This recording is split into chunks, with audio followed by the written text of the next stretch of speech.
Everyone and welcome back to our YouTube channel speed of study. तो ये है हमारी पॉलिटी की सीरीज का पार्ट नंबर 6, जिसमें आज हम पढ़ने वाले हैं sources of the Indian constitution. यानी कि हमने अभी तक जितनी भी सारी चीजें अपने कॉन्स्टिट्यूशन में पढ़ी हैं लास्ट वीडियोस में, क्योंकि मैंने आपको पार्ट नंबर 1 से लेकर पार्ट नंबर 22 तक के जितने भी सारे आर्टिकल्स हैं वो सारे आपको पढ़ा दिए हैं मैंने अपने लास्ट वीडियोज में। तो अब जो हम स्टार्ट करने जा रहे हैं कि ये जो सारी चीजें हैं हमारे कॉन्स्टिट्यूशन में, काफी सारी चीजें हैं, क्योंकि आपको जैसे कि पता है कि हमारे इंडिया का जो कॉन्स्टिट्यूशन है वो वर्ल्ड का लार्जेस्ट रिटन कॉन्स्टिट्यूशन है, जिसको कई सारे और प्री मेड कॉन्स्टिट्यूशन यानी कि पहले से बने हुए कॉन्स्टिट्यूशन से कुछ ना कुछ डिफरेंट जो पॉइंट्स हैं वो लेकर बनाया गया है।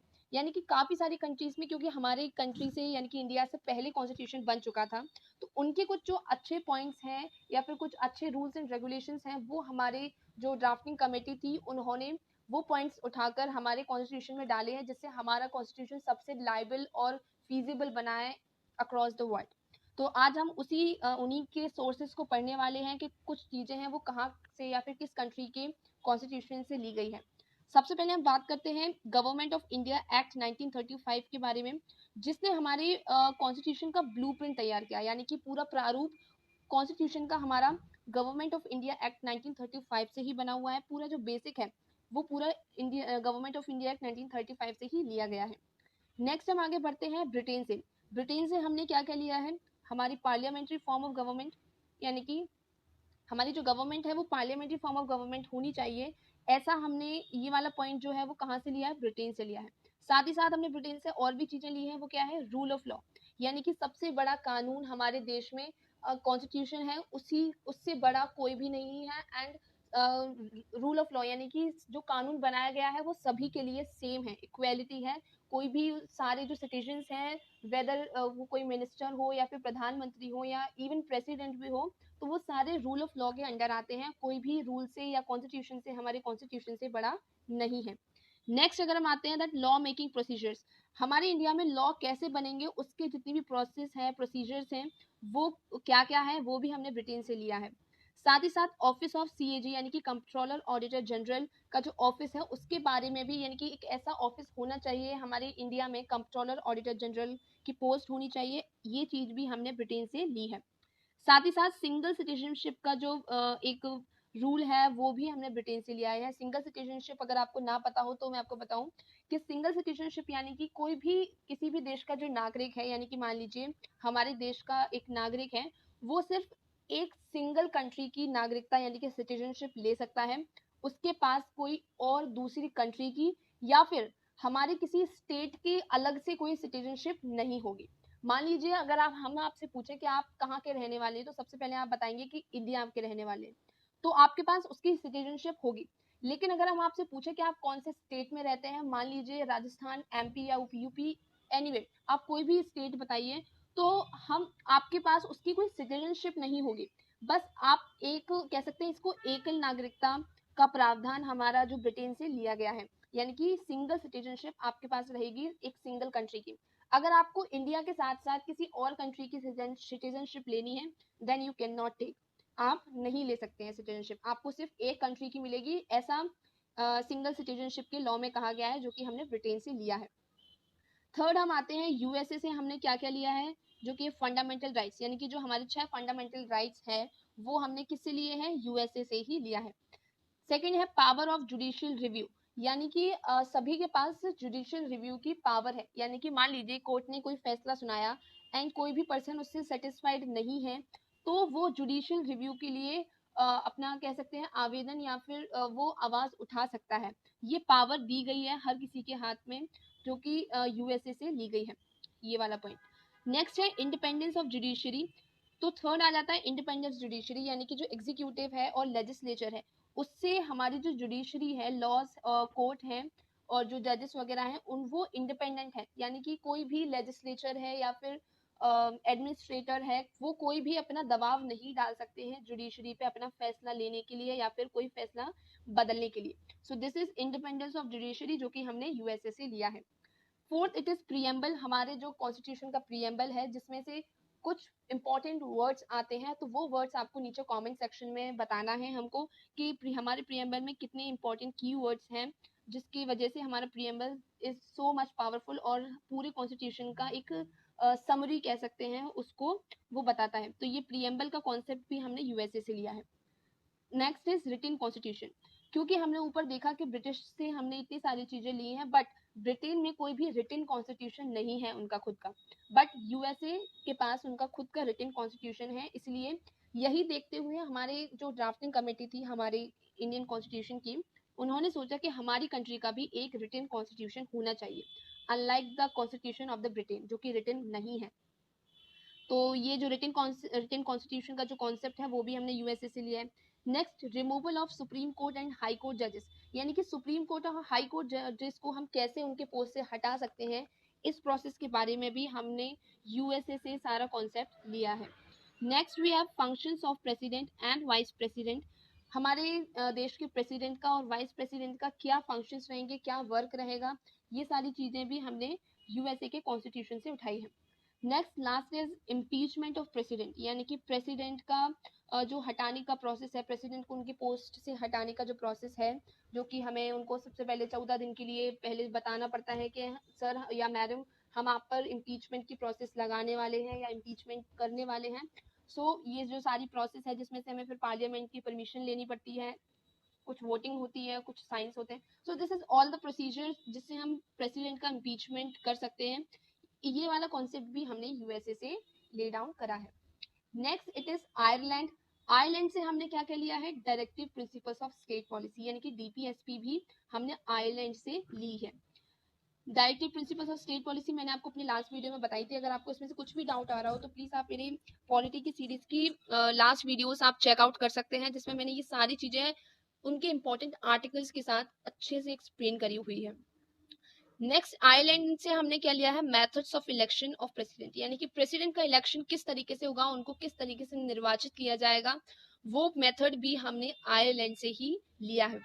Next that is nomination of members of Rajya Sabha by the president, यानी कि राज्यसभा के द्वारा प्रेसिडेंट का जो नॉमिनेशन है वो किस तरीके से होगा, मतलब प्रेसिडेंट है वो राज्यसभा के मेंबर्स को कैसे नॉमिनेट करेंगे, ये वाला प्रोसीजर भी हमने आयरलैंड से ही ले डाउन किया हुआ है। सो आई होप अभी तक आपको वीडियो पसंद आ रहा होगा। प्लीज अगर वीडियो लाइक अच्छा लग रहा होगा तो प्लीज इसको लाइक शेयर एंड सब्सक्राइब जरूर करिएगा and please support our channel. Next will move on to the fifth country that is Canada, जिसे हमने क्या लिया है, quasi federal form of government. And quasi federal form of government कौन सी होती है, ऐसा फेडरल सिस्टम जिसमें सेंट्रल गवर्नमेंट सबसे ज्यादा मेन रोल प्ले करती है एंड सबसे स्ट्रॉन्ग डिसीजन लेने में हेल्प करती है, यानी कि अगर कहीं भी कॉन्फ्लिक्ट हो जाता है देन सेंट्रल गवर्नमेंट का जो फैसला है वो प्रिवेल करेगा। Next, so this is known as federal form of government, quasi federal government इसी को कहते हैं।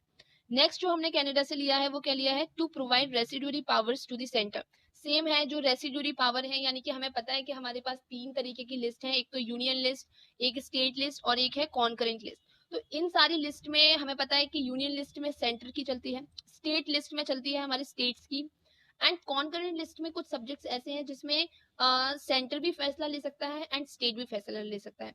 लेकिन क्या होगा कि अगर जिस दिन सेंटर और स्टेट का फैसला अलग अलग हुआ एंड दोनों में कॉन्फ्लिक्ट हुआ, देन उसके बाद कनाडा से जो हमने प्रोविजन लिया है कि जो रेसिड्यूरी पावर है वो सेंटर के पास रहेगी, ना कि स्टेट के पास। यानी कि अगर 2 अलग अलग फैसले आते हैं सेंटर का और स्टेट का, देन सेंटर का जो फैसला है वो माना जाएगा, स्टेट का नहीं।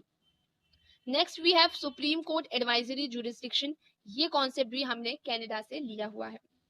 Next we have that is Germany. Germany से हमने सिर्फ एक चीज ली है, वो है suspension of fundamental rights during emergency, यानी कि ये हमें बताता है कि फंडामेंटल राइट्स क्योंकि कभी भी हमारे कह सकते हैं कभी भी हम इसको सस्पेंड नहीं कर सकते, यानी कि फंडामेंटल राइट्स हमारे साथ हमेशा रहेंगे, कोई भी किसी हमारे फंडामेंटल राइट्स किसी भी कंडीशन में नहीं छीन सकता है, उसको वायलेट नहीं कर सकता है। But at the time of emergency हमारे फंडामेंटल राइट्स भी वायलेट हो सकते हैं, इट कैन बी पॉसिबल। और ये प्रोविजन दिया है हमने हमको जर्मनी ने, यानी कि जर्मनी से हमने ये प्रोविजन लिया है जिसमें हमारे फंडामेंटल राइट्स भी सस्पेंड हो सकते हैं at the time of emergency. Next we have Australia, जिससे हमने कुछ 3 प्रोविजंस लिए हुए हैं, जिसमें सबसे पहला है आइडिया ऑफ कॉन्करेंट लिस्ट, यानी कि यूनियन लिस्ट और स्टेट लिस्ट तो समझ में आती है जिसमें कुछ फैसले वो सेंट्रल लेता है एंड कुछ फैसले स्टेट लेता है, बट कुछ सब्जेक्ट्स ऐसे होते हैं जो कि सेंटर और स्टेट दोनों में ही आते हैं एंड दोनों के ही जो टेरिटोरियल जुरिस्डिक्शन है उसके इम्पोर्टेंस में होता है।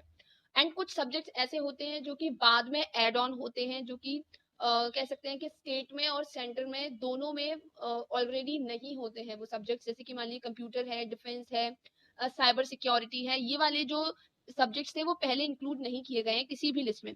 तो जो नए लिस्ट, जो भी ये नए टॉपिक्स आते जाएंगे, मान लीजिए किसी भी एआई जैसे कि भी आर्टिफिशियल इंटेलिजेंस के बारे में कुछ अगर रूल बनाना है, तो ये सारे रूल्स वो जाएंगे कॉन्करेंट लिस्ट में। तो ये जो कॉन्करेंट लिस्ट का जो कॉन्सेप्ट है वो हमें ऑस्ट्रेलिया से मिला है। Next we have provisions regarding trade and commerce. Trade and commerce के रिगार्डिंग भी जितना भी फंक्शनिंग है उसका, परफॉर्मेंस है, कैसे क्या करना है, पूरा प्रोसेस है, वो भी उसका भी प्रोविजन हमें ऑस्ट्रेलिया से मिला हुआ है। Next we have languages of the preamble, यानी कि प्रीएम्बल की हमारी लैंग्वेज क्या होनी चाहिए उसको डिसाइड करने में भी हमें ऑस्ट्रेलिया ने हेल्प किया है, जिसमें हमें पता चलता है प्रीएम्बल की लैंग्वेज के बारे में। तो ये कॉन्सेप्ट भी हमने ऑस्ट्रेलिया से लिया है। Next we have eight country that is South Africa, जिसमें से हमने कुल 2 चीजें ली हैं, जिसमें सबसे पहला आता है प्रोसीजर ऑफ कॉन्स्टिट्यूशनल अमेंडमेंट, यानी कि कॉन्स्टिट्यूशनल अमेंड हो सकता है, कॉन्स्टिट्यूशन भी हमारा चेंज हो सकता है इन सम और अदर वे। इसका प्रोसीजर हमें मिला है साउथ अफ्रीका से। यानी कि पता है हमें कॉन्स्टिट्यूशनल अमेंडमेंट किस आर्टिकल्स के थ्रू होता है, आर्टिकल 368 के through, on the behalf of president's advice और पार्लियामेंट वगैरह ये सारे लोग करते हैं पार्लियामेंट में, जब पूरा डिस्कशन होता है वोटिंग के थ्रू। तो कोई भी हमारे कॉन्स्टिट्यूशन का कोई भी आर्टिकल है उसको रिमूव कर सकते हैं, ओमिट और एडिट भी कर सकते हैं। सो ये जो उसका प्रोसीजर है, क्या कैसे होना चाहिए कॉन्स्टिट्यूशनल अमेंडमेंट, उसका पूरा प्रोसेस क्या है, वो हमें साउथ अफ्रीका से मिला हुआ है। Next that is election of the members of Rajya Sabha on the basis of proportional representation. अब राज्यसभा के मेंबर्स का कैसे इलेक्शन होना है, वो उनके प्रोपोर्शनल रिप्रेजेंटेशन पे, मतलब जैसे कि आपको पता है कि एक राज्यसभा का मेंबर जैसे कि वहाँ की किस डिस्ट्रिक्ट से या किस स्टेट से आता है, तो उसकी कुल जो पूरी पॉपुलेशन होती है और उसको डिवाइड करते हैं कुछ नंबर से। तो इस तरीके से जो वोटिंग होती है, वो ये सारी जो इलेक्शन का पूरा क्या कह सकते हैं प्रोसीजर है, वो भी हमें साउथ अफ्रीका से मिला है। किसके इलेक्शन का प्रोसीजर, राज्यसभा के मेंबर्स का। ठीक है, कैसे प्रोपोर्शनल रिप्रेजेंटेशन होगा, मान लीजिए उनके राज्य से कि यूपी में सबसे ज्यादा जनसंख्या है और उनकी जो जो सीटें हैं उससे डिवाइड कर सकते हैं, ऐसा वो फॉर्मूला है कुछ, मैंने आपको अपनी वीडियोस में कुछ बताया है, तो आप वहां से चेकआउट कर सकते हैं। Next we'll have country number 9 that is France, जिससे हमने लिया है रिपब्लिकन सिस्टम, यानी कि गणराज्य का जो हमारा सिस्टम है, गणराज्य यानी कि रूल्स और रेगुलेशन के साथ बना हुआ कोई सिस्टम, जिसमें आ जाता है हमारा कॉन्स्टिट्यूशन, जो कि एक रूल्स एंड रेगुलेशंस की बुक है हमारी कंट्री के लिए, जिसके थ्रू ही हमारा कंट्री हर चीज में ऑफिशियली वर्क करता है। वो रिपब्लिकन का जो सिस्टम है वो हमने लिया है फ्रांस से ही। Now next we have ideals of liberty, equality, fraternity in the preamble. Preamble में ये जो 3 वर्ड्स हैं, लिबर्टी, इक्वालिटी एंड फ्रेटर्निटी, ये 3 वर्ड्स हमने एड ऑन किए हैं with the help of France, यानी कि फ्रांस की कॉन्स्टिट्यूशन को देखकर ही हमने जो लिबर्टी, इक्वालिटी और फ्रेटर्निटी का जो आइडियल्स हैं, उनके जो सिद्धांत हैं, उसको प्रीएम्बल में एड ऑन किया है हमारे। Next and last country that is Russia, and जो कि था यूएसएसआर, पहले फॉर्मर यूएसएसआर, अब जिसका नाम रशिया हो गया है ऑफ कोर्स, ओके, जिसका नाम रशिया हो गया, उससे हमने क्या क्या लिया है। First that is fundamental duties, fundamental rights अभी हमने ऊपर देखा, फंडामेंटल राइट्स हमने किससे लिया था, दैट इज यूएसए, यानी कि यूएसए से हमने क्या लिया था, फंडामेंटल राइट्स। एंड 51 आर्टिकल 51 और 51 ए में हमारे पास है फंडामेंटल ड्यूटीज, जो कि हमने रशिया से लिया है, जो कि पहले जिसको हम यूएसएसआर बोलते थे। And second that is 5 year planning, 5 year planning का जो कॉन्सेप्ट है वो भी हमने रशिया से लिया था, बट नीति आयोग के आने के बाद ये अब इनइफेक्टिव है, अब ये वर्क नहीं करता है, यानी कि 5 ईयर प्लानिंग अब नहीं होती है, अब ईयरली प्लानिंग होती है बाय द नीति आयोग, जिसके चेयरमैन ऑफ कोर्स हमारे प्राइम मिनिस्टर होते हैं, जो कि अभी नरेंद्र मोदी जी हैं। Next last is ideals of justice in preamble, एक वर्ड लिबर्टी, इक्वालिटी और फ्रेटर्निटी के बाद फिर से जोड़ा गया, जो कि है जस्टिस हमारे प्रीएम्बल में। तो ये चीज भी हमने यूएसएसआर से ली है।